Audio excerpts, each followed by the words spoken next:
And secretly filming in Ladies Loo says he's female. We also need to respect women.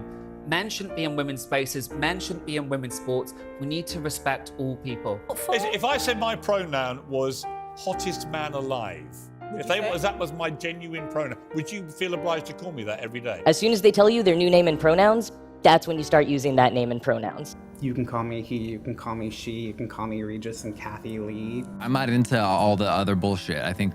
What other bullshit? The they and them. At this point in society, the obsession with pronouns is so much less to do with trans anything and way more to do with Baphomet, the transgender. I really just look at her like a woman, whether she has a dick or not. Personally, like, it even looks girly to me. You know what I mean? Damn! I'm gonna be talking shit about you later, but I want to do it right. So why don't you tell me your pronouns? Unlike you blue-haired liberals, I don't have pronouns. What? Okay guys, so today's episode will be, as you can tell from the title, transgender people, pronouns. What are pronouns? What do they mean? However, before we get into it, I'm going to ask you to like, share, comment, subscribe if you haven't already. And if you haven't, hit the notification bell so you can keep up to date with my videos. I'm trying to grow this channel. It is fucking hard, I'm not going to lie. Always trying to think of ideas. If you have any great ideas, stick them in the comments. Always comment if you feel anything regarding my videos. But enough of me begging for your attention. Let's get into it. Okay, so guys, when I was starting this episode, I had a great idea of starting with all the points I wanted to make. You know how I like to do my video. There's this point and this point, and I thought, no. This time, I'm gonna do it a little bit differently. Let's see what transgender people really feel about this. What do pronouns actually mean for transgender people? Difficult. As someone who considers themselves non-binary, I have a lot of trouble interacting with people who've never interacted with someone who uses they, them pronouns. When people hear that I use he, she, and they pronouns, I think they get a little bit nervous, because what if they start using one pronoun and then they say a different pronoun in the next sentence? Then everyone will think they messed up. He, she, it, they, it's just a word. I don't like it when people call me a he. I feel like they need to be corrected right on the spot. When someone knows about my fluidity and chooses a pronoun that resonates well with me in that moment, yay. Key to educate oneself about who you let into your life and how they want to be identified. Useful. If anything, I'd be more hung up on the need some people feel to attach preferred. That could give people an inaccurate idea of what being trans is, because my pronouns aren't preferred, they just are, because my gender's not, you know, a desire that I have or like a wish or something. It's who I am. It's just part of me. One thing I liked about this video, apart from the overly dramatic music, was the fact that we got to humanize these people. I think quite often when we talk about trans ideology, pronouns, people and the trans community become monoliths. They become ideological, what? Ideological chess pieces, pawns of a greater narrative. And there will be points and times in this conversation where it will feel like that, what I'm doing. However, I wanted to start this video with that so we could humanize them. They all made, in my opinion, pretty great points. They want to be seen as people. Trans people are people that, in my opinion, have gone through fire to manifest the reality in which they want. How people like you and I may perceive it will differ to theirs, of course, because we're not trans. However, when I saw that video, they did become very human to me. It was quite simple. It did at times seem like almost an irritation and uncomfortability for them to have to constantly explain and re-explain their preference on what they like to be called. Some of them, if I'm being honest with you guys, did come across a little bit passive aggressive. Probably the placement of this video, it would have been the person who was the last person. However, I think that passive aggression came with frustration, having to constantly explain who they are, why they are, can be frustrating. And I think we can all understand that. Check this video out. How misusing somebody's pronoun can be offensive. Identity. And you better get it right. in the workplace, people who persistently misgender you are actually guilty of sexual harassment. So what's more important, how you see me or respecting how I see me? Well. First and foremost, guys, while I adjust my hat, as someone who's done a module on equality and diversity many, many years ago, hard to believe how many years ago it was, surely that would be discrimination, not sexual harassment. I was a bit uncomfortable by this video, that's why I put it in here, because why did that person seem to get delight from wanting to put people under sexual harassment? I get it, and I do understand the frustration and wanting to criminalize someone who's constantly going against what your preference of your gender is. However, it just seemed a little bit scary with the music in the background, which was sad and supposed to be reflective. All of a sudden felt a bit ominous with that smile, that smirk. In the smile and smirk gave me that feeling that they were delighting in the fact that someone would be given sexual harassment. Perhaps that's a projection of the constant state of angst, depression they may have felt of constantly having to re-explain themselves or ignore someone who was probably in her case, being called a man continuously. So I can empathize with that. However, I didn't like the fact there was that smirk, that smile, and it's why a lot of people question the true intentions of these people, the transgender people behind this ideology. But again, there's two sides to the coin. What do other people think? As soon as they tell you their new name and pronouns, that's when you start using that name and pronouns. And I know it can be difficult to make the change. You might slip up here and there. I've slipped up myself with other trans people. But I always think to myself, if we can change from calling Puff Daddy to P. Diddy, and if we apologize profusely when we use the wrong gender pronoun for someone's pet cat, I think we can make the same effort for the real humans in our lives. Now, there is no topic that makes other people more awkward about trans people than public bathrooms. The bathrooms, the latest political flashpoint for LGBT opponents. Here's a fun fact about bathrooms. More US congressmen have been convicted of assaulting someone in a public bathroom than trans people have been. Now, the truth is, we trans people are so much more scared of you than you are of us. It is a huge point of discussion in trans communities about which bathroom to start using and when, so we don't attract attention that could lead to violence against us. A little bit of whataboutism going on there. A little bit of whataboutism, what's going on there? Whataboutism, what am I saying?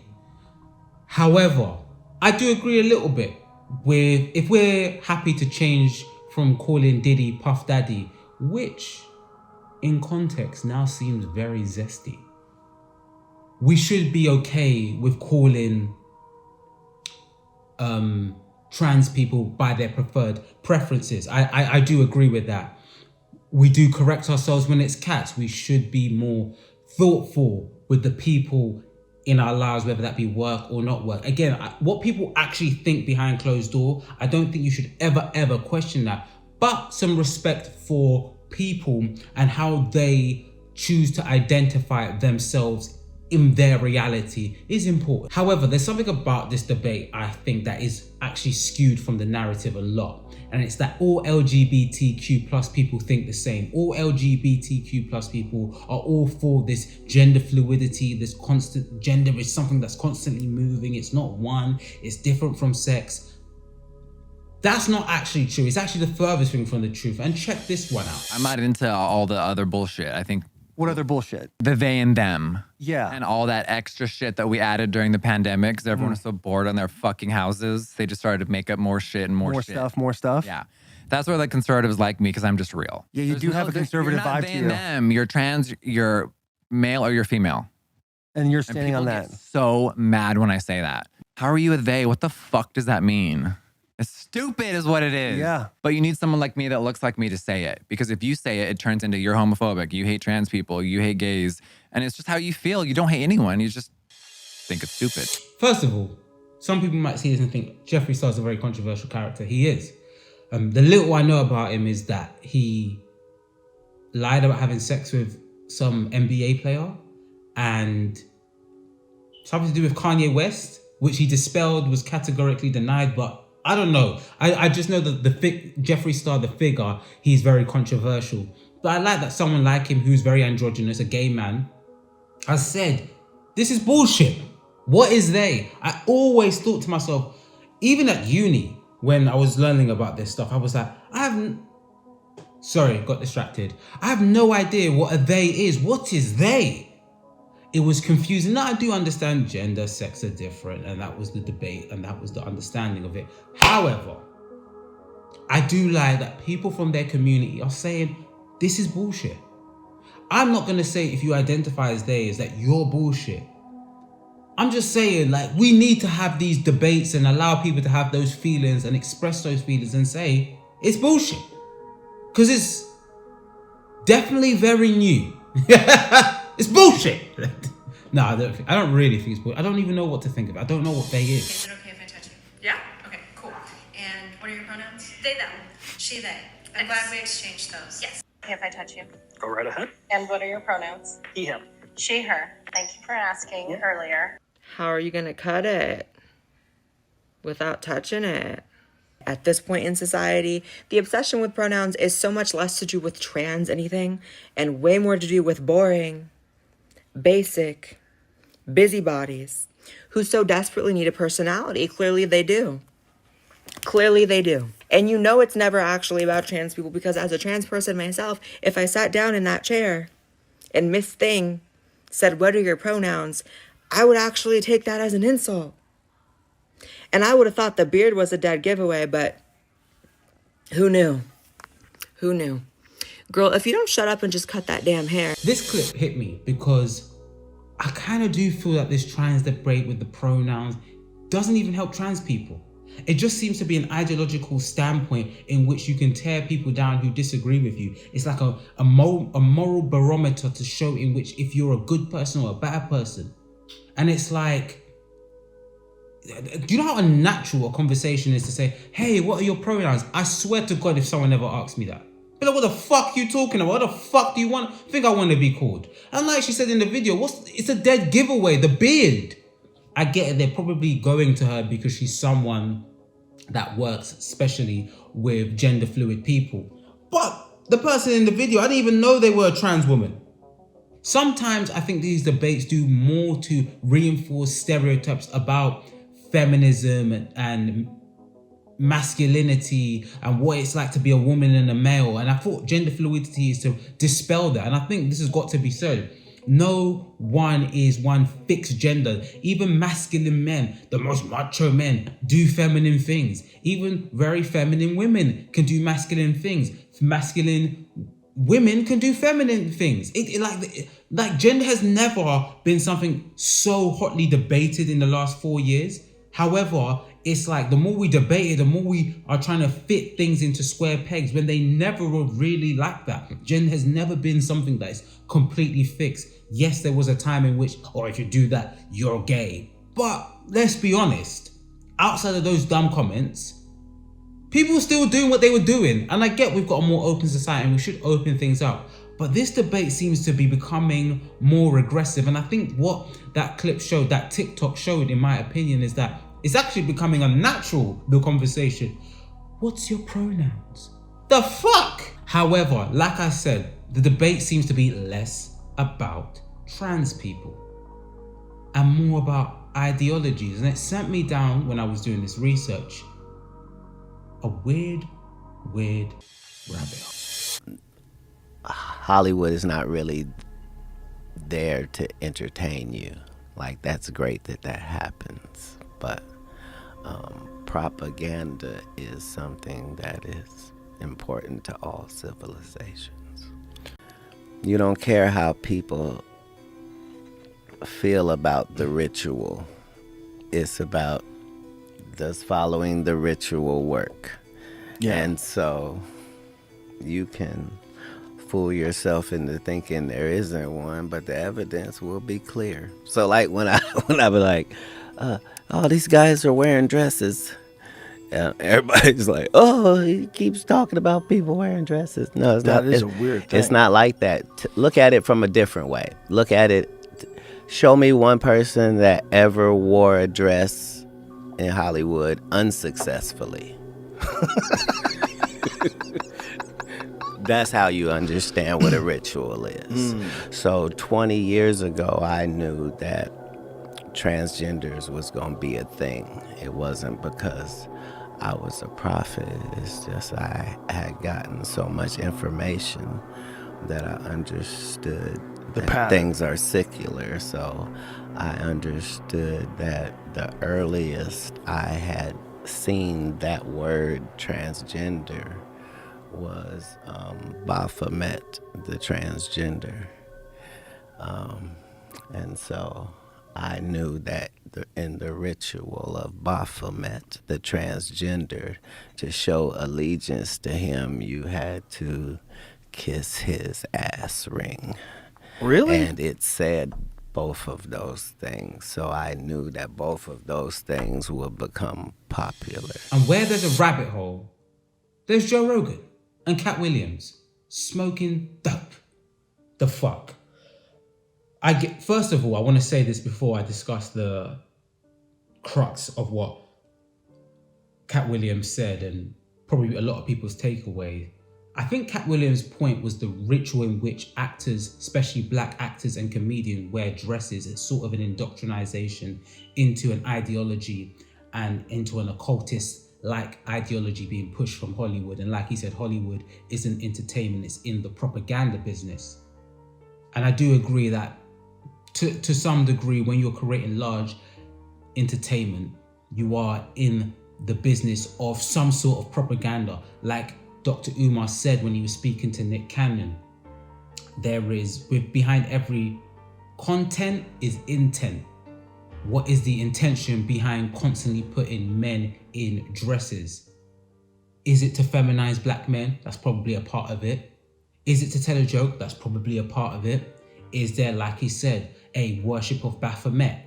Who is Baphomet? Is a Greek/Byzantine deity in which was served and was meant to be one of the deities of balance and justice, has often been used in iconography for cultists and occultist-like ideologies, and first came into tremendous prevalence in the 12th century with the Knights of the Templar, who were supposed to be Christians but were found to be defecating against the Christian church by someone who owed them money. The Knights of the Templar, who are they? The Knights of the Templar are a group of people who were nobilities, lived off donations, and eventually amassed a large amount of wealth that could only be compared to the wealth in which the financial sector happened.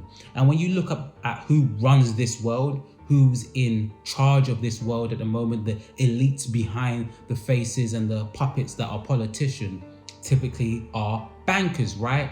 The Rothschild family, 1,000-year-old family, Rockefeller family.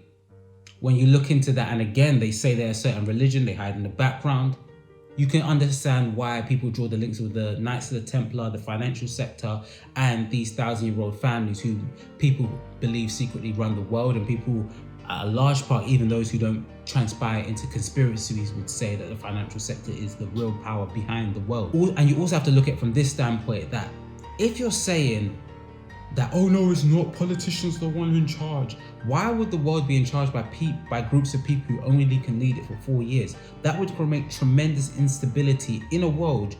In order for it to amass the wealth that it needs, would need stability. Hence why things like the dark state exist. Hence why it's no longer a conspiracy, it's actually pretty close to a fact at this point, the dark state, not necessarily the Baphomet being an occultist figure that secretly rules the world. However, Baphomet is, I've gone down a rabbit hole, guys, but Baphomet is, like Cat Williams said, an androgynous hermaphrodite, placing itself as, at times, a man, a woman, sometimes even being depicted as half man, half woman, used in a lot of occultist iconography with a goat's-like head. You can understand why sometimes people say, well, Hollywood keep pushing this ideology. Hollywood are so pro-trans as well. Hollywood is also very left, with people who think in a very left-wing way. So that's a part of it. But you can understand why people draw links with Baphomet, the occultist, like Baphomet and occultism transgender being pushed and people assuming that the pushing is to do with occultism and a ritual and an indoctrination into the cult of whatever it is, whether it's Baphomet or something even more insidious than that, and the other one is pretty insidious. I went down a slight rabbit hole, didn't I? However, I hope you enjoyed it. But I wanted to go down that because that's another reason why people push back. Let's not lie. People think it's something of the devil, something of an evil deity. And, you know, whether you like it or not, the deity of Baphomet is a god, is an idol. So it's not something to be supported. However, you know, I just wanted to present that and say that's what some people's thinking of and reasoning of the ideology of transgenderism and why it's being pushed and what some people argue indoctrinized into children's schools and teenagers' schools. However, that is not the only pushback and the only anti-argument of transgenderism. There's this space. So I've heard from you both on this, but obviously, Ollie, you are in the process of detransitioning from trans. So I don't know whether the trans community will feel they have. I think I just want to interrupt there, and Ollie, you can disagree, but is it not right to say that you're detransitioning from being transracial, not transgender? Did you ever come out as transgender? I was transgender. How long were you transgender for? For a year. Because I'd argue that if you were a transgender woman, you're therefore a woman, and if you're saying you're not transgender now, therefore you were never transgender. No, I struggled with my identity my whole life. And, you know, it's the trans community. They're always saying, oh, you shouldn't question someone if they feel trans, if that's how they identify. You're not allowed to question them. So why, because I detransition, why would you question I'm my not questioning that. identity? I'm sorry that you went through that, but that doesn't mean that everyone has the same experience as you. Correct. Everybody has a different experience and they're entitled to that. But my issue is the trans activists that have hijacked the LGBT community and are causing real harm to the LGBT community by pushing gender ideology on children, by forcing women out of women's spaces. That is my issue. I don't have an issue with trans people. Isn't it funny that someone who's detransitioned sees the uncomfortable indoctrination and pushing of this radical ideology that at best is like trying to divide us and at worst maybe something even far more sinister, sees that it's being pushed far too much on children, far too much on teenagers whose neocortex has not developed, period, point blank. And another thing, like I said about the video earlier, this passive aggressiveness that people who are allies, the left, and I'm left wing, but I have to say on the left, allies of the LGBTQ community do when you disagree with them. You may not have seen it in this clip, but the person in pink had spoken already. It was supposed to be person by person speaking. And the person in pink, because someone's ideology was different and dispelled theirs, he interrupted the other gentleman who was detransitioning and tried to re-explain his detransitioning. Ain't that his experience? It isn't your whole thing that it's your experience. The man said it himself. You keep saying that you shouldn't question people's identity. Why is it when I detransition, you're questioning my detransition? Why is he trying to reword it? I keep saying people who are allies of the LGBTQ trans community, the pronoun debate specifically, the trans community specifically, become very passive aggressive and become very condescending. You wouldn't see it in this clip, but very condescending to anyone who disagrees with them and start to enter into the realm of personal attacks. I think the real issue is the more extreme elements of the trans activists that are pushing this agenda, that are pushing for all these things on children, pushing for hormones on kids and puberty blockers. That's the real issue. But again, didn't you spend like £75,000 on surgery to look like a member of BTS? So should we not be talking about BTS indoctrinating children? But then you could say the same about someone that's non-binary. You know, you could say, are they not allowed to identify as how they feel? When they are disagreeing, they don't disagree with the point. They don't disagree with nuances and you said this and you said that. They don't do that.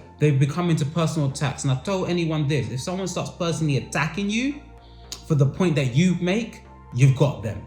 This is a trigger happy point for them. And then maybe not as nice as they're trying to come across, Mr. I'm for everyone, let's let everyone live and let live. But as soon as someone disagrees with you, all of a sudden it's personal attacks. Fuck you, man. No, I hate that shit. Sorry, I hate that shit, man. Next clip. Happy to join in this discussion. I'd like to respond to a few of the things, but first I think I should clear up that the title is perhaps a little bit misleading. I think this is not a question about the LGB dropping the T, but why the T was added to LGB in the first place. And people perhaps think that it's always been there, but in fact, in the UK, it was only added in 2015. And no lesbians were consulted at the time. The consultation was all with trans groups. And I think you would have found that lesbians would have been very unhappy. In fact, many lesbians were unhappy when they discovered that the T was added. LGB is about relationships. It's about love, it's about sex, it's about who you're attracted to. Are you attracted to men? Are you attracted to women? Or are you attracted to both? It's very clear sexual orientation. T and Q and all the other letters that have been added since then are about identity issues. They're completely separate, and it's caused a lot of confusion.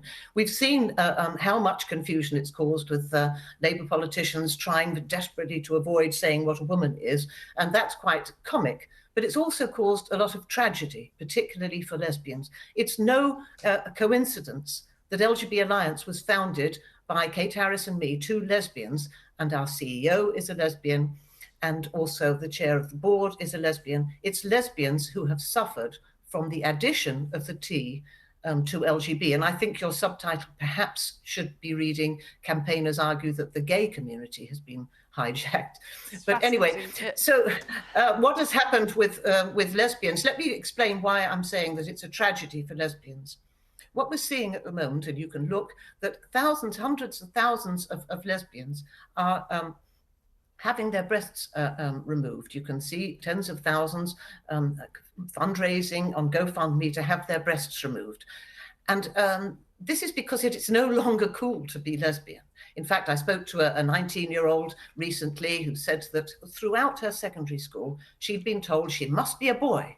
She must be a boy because she fell for girls. See, the reason I love this video is because, first of all, for the large part, I think women's voice tends to get hoarse, and they're always either they bring people in who are completely allies. And I have, in the earlier part of this video, shown people who are allies and from that community. And this lady who is lesbian, she herself says that there's a conflating of issues. The L, the G, and the B have been conflated with the T, Q, and plus. The T, Q, and plus is about gender and gender fluidity. The L, the G, and the B is about relationships, love, being allowed to love who you want to love. And there's a conflating. Now, you can debate if lesbian and gays are good. I may not agree with you. However, there's a conflating of the issues. And as that clip said, it's now being pushed onto teenagers.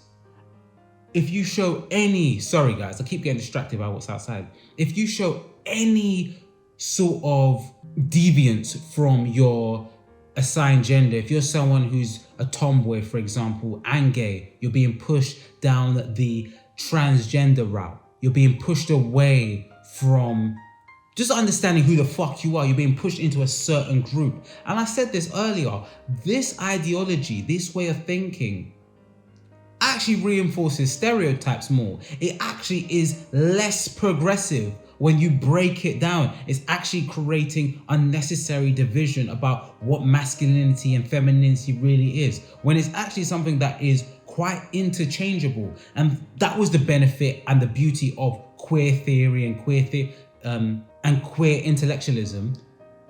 But now it's become something that is just a divisive tactic. And it's like, yo, even people on your side say this is getting ridiculous. This is getting silly.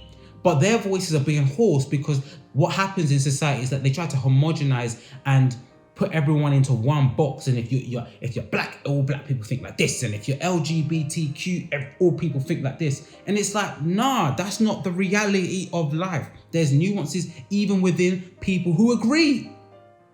There's nuances with people who even agree. So it makes you question, what is the real purpose for this ideology being pushed? I don't have the answer. I'm just a YouTuber with 68 subscribers. Hopefully more by the end of this. And guys, I just want to say this. The big reason I made this video is to spread information about pronouns and respecting people's pronouns, to be honest. We should respect people's pronouns. However, also understand that this is an ideology that should never be pushed onto children. It's highly sensitive, highly emotive, and can be very confusing for kids who don't even know whether they're coming or going. Their brains have not fully developed. No one's going to convince me that children know what they are just yet. However, for the most part, a lot of people in the trans community would argue, and it's actually a fact, there's such a low percentage. It's not this big insurrection of change and it's going to break the fabrics of society, because the trans community is a very small percentage of the community. They're about 1% of the community, if that. I believe it might be even less than that. However, I do believe these trans debate, these pronouns debates, do more to divide us. They do more to separate us when, again, I mean this genuinely, we're all more similar than not. Like I said earlier as well, these debates take away from the humanity of trans people, who are people, like some of the videos showed, are people that deal with anxiety, worrying about fitting in, worrying about their place, constantly in this state of trying to be accepted and worrying about how they're coming across to people. And it can be forgotten, and they can become pieces of an ideological battle where their true story is forgotten. Hence why I was a little uncomfortable about the conspiracy theory about Baphomet. I just put that there because that's why some people are against it. I'm not saying people who are trans are for Baphomet, by the way. I'm not saying that. I'm just saying, that's some of the ideology behind it. However, again, you do find in a lot of these clips that the allies who are for the LGBTQ community and the trans debate specifically go from being lovely, all about love, to extremely aggressive and passive aggressive at times. And their arguments are more character assassinations of a person than their point. And that makes you question the rationale and the reason for the ideological push. Like I said, this should never be pushed against children, but at the same time, if someone has transitioned and gone through fire to manifest their reality, we should respect that. But we should also be allowed to debate these things respectfully on both sides, but honestly. A debate where you're fishing around words like that clip said, what's your pronouns? When you have to talk like that in the real world, you're not having honest conversations. And it becomes more and more of a 1984 type of thing when it becomes more the think police and a battle of the words that you can use and how you can frame things than a genuine conversation that brings understanding from both parties, because we're both people who don't understand each other, like that clip said. The truth is, we trans people are so much more scared of you than you are of us. Most people in the trans community just want to be accepted. And most people who are not in that community, who are against this, have just greater and grander fears about ideologies being pushed onto them, especially post-COVID. We don't trust our society, and we don't trust the people who are pushing the ideas. But let's not attack the people the individuals who are supposed to be helped for those ideas. But at the same time, watch those allies, because they themselves seem to have darker agendas, and it comes out and manifests itself in the way that they debate these conversations. Well, I'm done for today. That was a difficult one. That was a that was a landmine. Spider's web. What the fuck was I trying to say? Guys, please, if you enjoy this, put a comment at the bottom. My mouth is dry. Like, share, subscribe if you enjoyed it. Fling it in your group chats. Fling it on your Instagram stories. I hope you enjoyed it, because I enjoy making them for you. Please spread this so I don't have to work a 9-to-5 anymore, and I can just make these videos great for you guys. Peace. Everybody has pronouns. I don't. You will refer to me only by my name, Shadow the Hedgehog.